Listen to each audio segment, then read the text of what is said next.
चौथा अध्याय श्रीमद् भगवद गीता, 9वां श्लोक। हे अर्जुन, जो मनुष्य मेरे कर्म और तत्व को दिव्य जान लेता है, वह शरीर त्याग कर फिर जन्म नहीं लेता और मुझे ही प्राप्त होता है।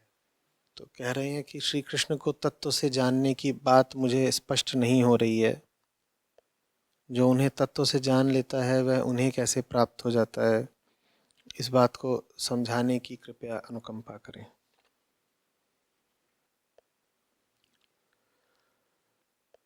कृष्ण माने वो जो खींचता है तुम्हें,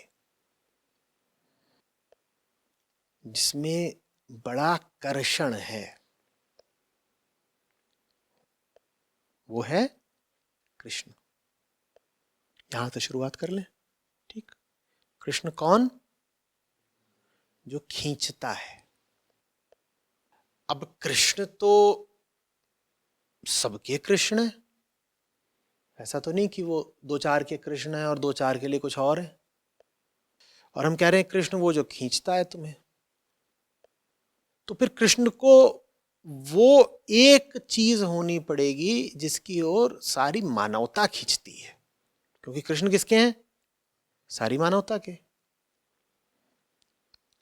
ये बात शुरू में ही परिभाषित कर देनी जरूरी है, नहीं तो आप कहेंगे कि देखिए साहब, मैं खींचता हूं खिचड़ी की ओर और ये खींचते हैं बिरयानी की ओर, तो सबका खिंचाव तो अलग अलग है ना। नहीं, तो फिर सबके आपके अनुसार तो कृष्ण भी अलग अलग होने चाहिए। नहीं नहीं नहीं, ये ऊपर ऊपर के सतही भेदों से बहुत नीचे हम सब की एक साझी लालसा है। क्या है? साझी लालसा। उस साझी लालसा का नाम कृष्ण है, और वो लालसा सब में साझी है। अमीर में, गरीब में, हिंदू में, मुसलमान में, आदमी में, औरत में, भारत हो चाहे कोई अमेरिकी हो,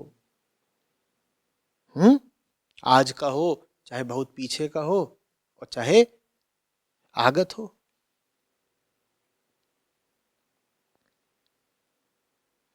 सब में कुछ ऐसी लालसा है जो उन्हें बेचैन भी रखती है और कर्मशील भी रखती है। उसी साझी और दुर्निवार लालसा के विषय का नाम है कृष्ण। कृष्ण कौन? जो तुम्हें भी चाहिए और उनको भी चाहिए और इनको भी चाहिए और इनको भी चाहिए। माने जो कुछ अलग अलग चीजें हैं जो सबको चाहिए, उनका नाम कृष्ण नहीं हो सकता। कुछ साझा है जो सभी को चाहिए, उसी का नाम है कृष्ण। बात समझ में आ रही? तो पूछ रहे हैं कि कृष्ण को तत्व से जानने का क्या अर्थ है, और जो उन्हें तत्व से जान लेता है वो उन्हें ही प्राप्त कैसे हो जाता है।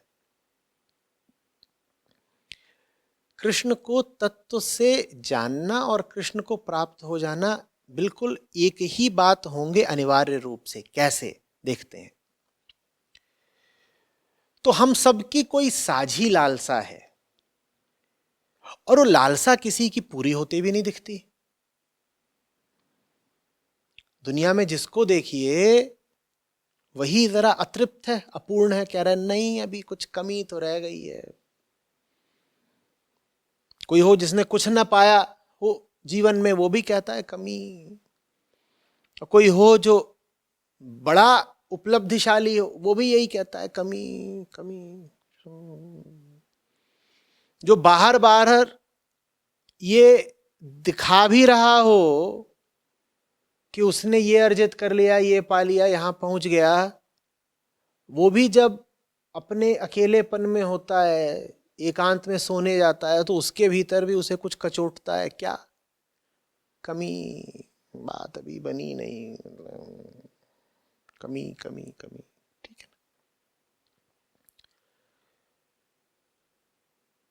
तो हमारे भीतर एक वो है जो कमी का अनुभव कर रहा है, और वो जिस जिस दिशा में उस कमी को पूरा करने जाता है वहां वहां वो हकीकत में निराश ही होता है। कभी कभार वो ऐसा दर्शा जरूर देता है, दुनिया को दिखाने के लिए ऐसा प्रकट जरूर करता है जैसे कि कमी पूरी हो गई हो, बड़ा उत्सव आ गया, बसंत बहार है, आहा, खुशियां कलियां खिल गईं, लेकिन भीतर ही भीतर कमी बनी रहती है। अब इससे हमें थोड़ा अंदेशा होता है। क्या अंदेशा होता है? कि भाई ये है कौन जो सब में है, आदिकाल से 50 तरह की चीजें पा चुका, आजमा चुका, 50 माने 50 करोड़ों तरह की चीजें पा चुका, आजमा चुका, लेकिन उसके बाद भी क्या कहता रहता है? कमी। जब हम देखते हैं कि इसको जो कुछ दे दिया जाए वही इसको अधूरा पड़ता है, कुछ भी इसके मुंह में डाल दो इसकी भूख प्यास मिटती ही नहीं है। और ये बात हमारी नहीं है कि हम ही असफल रह गए, ये बात सबकी है। आदमी के इतिहास में जितने हुए हैं उनकी भी है, इतिहास से पहले भी जितने हुए थे उनकी भी है, और प्रतीत ये हो रहा है कि आगे जितने आएंगे उनकी भी यही बात है। तो फिर हमें एक बात समझ में आती है, बात ये समझ में आती है कि इसका मतलब शायद कोई ऐसी चीज है ही नहीं दुनिया में जो इसको संतुष्ट कर सकती हो, जो बात बात में बोलता रहता है कमी कमी, लालसा लालसा, कामना कामना। शायद इसकी हस्ती ही मनहूस है। ये शायद चीज ही ऐसी है जिसकी कमी कभी पूरी की ही नहीं जा सकती। तो अब जो समस्या है वो पूरी बदल गई। पहले समस्या क्या थी? कि ये जिस चीज की कमी को अनुभव कर रहा है उस चीज को खोजो, पालो, खा लो तो कमी मिट जाएगी। पहले ये समस्या थी, ठीक। अब समस्या बिल्कुल बदल गई, वक्तव्य दूसरा हो गया। अब क्या हो गया? कि ये जो भीतर बैठा है यही दुर्गुणी है, यही मनहूस है, पनौती, इसी को भगाओ। इसको तृप्त करने के लिए कब तक भागते फिरे? इसको कौन तृप्त कर पाया? आज तक कोई भी नहीं तृप्त कर पाया। लालसा इसे जरूर है पर तृप्ति इसे कभी मिलती नहीं। इसकी लालसा को पूरा करने के चक्कर में जीवन बर्बाद जरूर कर लेंगे। जीवन जरूर बर्बाद कर लेंगे। ये अध्यात्म की दृष्टि है। ये व्यक्ति अब भीतर को मुड़ गया। अभी तक ये कामना पूरी करने के लिए किधर देख रहा था? लगातार बाहर को। ये कह रहा था कमी है, वहां कुछ मिल जाएगा, वहां कुछ मिल जाएगा। मिल तो रहा नहीं था। जब मिल नहीं रहा था तो अब ये उसकी ओर मुड़ गया जो बार बार चिल्लाता रहता है कि कुछ मिल जाए, कमी है, इच्छा पूरी कर दो। और उससे कह रहा है तू है कौन? तू कौन है भाई? तू जरूर कोई झूठ है, क्योंकि जो तू मांग रहा है वो मिल तो सकता नहीं। और आपने जब उससे सख्ती से और ईमानदारी से और बार बार ये कहा तू झूठ है, तू जो मांग रहा है और जहां मांग रहा है वहां मिल सकता नहीं, तो फिर वो हटता है, मिटता है, गलता है। और जब बिल्कुल वो मिटने ही वाला होता है, एकदम जैसे डूबते सूरज की आखिरी किरण हो, जैसे मरते व्यक्ति की आखिरी सांस हो, एकदम जब वो समाप्ति होने वाला होता है तब वो बोलता है मिल गया। यही तो चाहते थे। क्या चाहते थे? क्या चाहते थे? क्या चाहते थे? मिटना। यही हम चाहते थे। तुम कभी हमारी बात समझ ही नहीं पाए। इसी चीज की तो कमी थी जो हम बार बार बोलते थे, कामना है, कामना है, कुछ चाहिए, कुछ चाहिए। तुम सोचते थे हमें कुछ बाहर का चाहिए,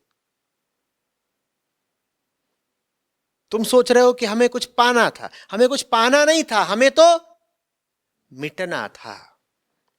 अब जाकर के तुम्हें अकल आई है, अब जाकर के तुमने हमारी मांग पूरी करने की जगह हमें मिटाया है। कहता है कृष्ण मिल गए, तब से मांग रहे थे कि कृष्ण मिल जाएं, तो कृष्ण की जगह तुम हमें ला करके देते थे दुनिया की, कभी ये चीज, कभी वो चीज, कभी लड्डू, कभी जलेबी। उससे हमारी तृष्णा मिटती ही नहीं थी। अब जब हम मिट रहे हैं तो तृष्णा मिट गई, जब हम ही नहीं रहे तो तृष्णा किसको। इस मिट जाने के क्षण में कृष्णत्व है। इसीलिए कहा गया है कि जिसने कृष्ण को जान लिया वो कृष्ण ही हो गया। क्या मिटा है? वो जो भ्रम था, वो जो झूठ था, उसका मिटना ही कृष्णत्व है। मन के अंधेरे का मिट जाना ही कृष्णत्व है।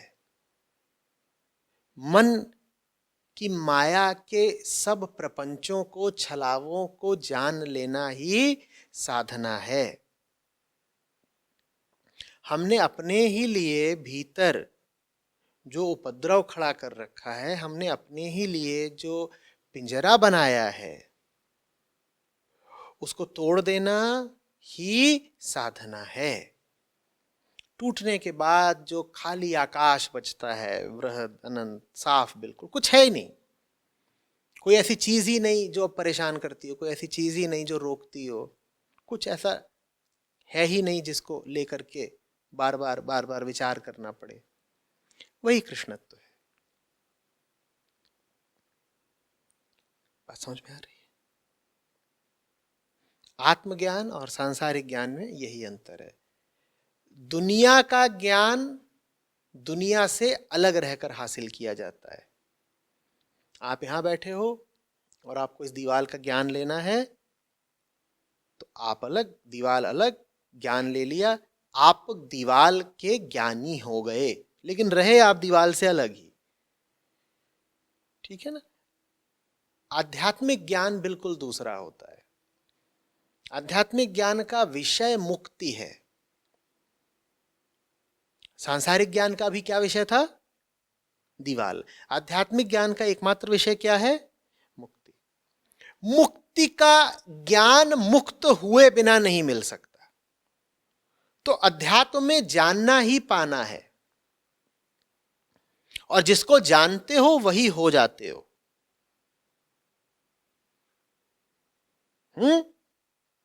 सुंदर बात है ना? ब्रह्मविद ब्रह्मैव भवति। जो जान गया वो वही हो गया।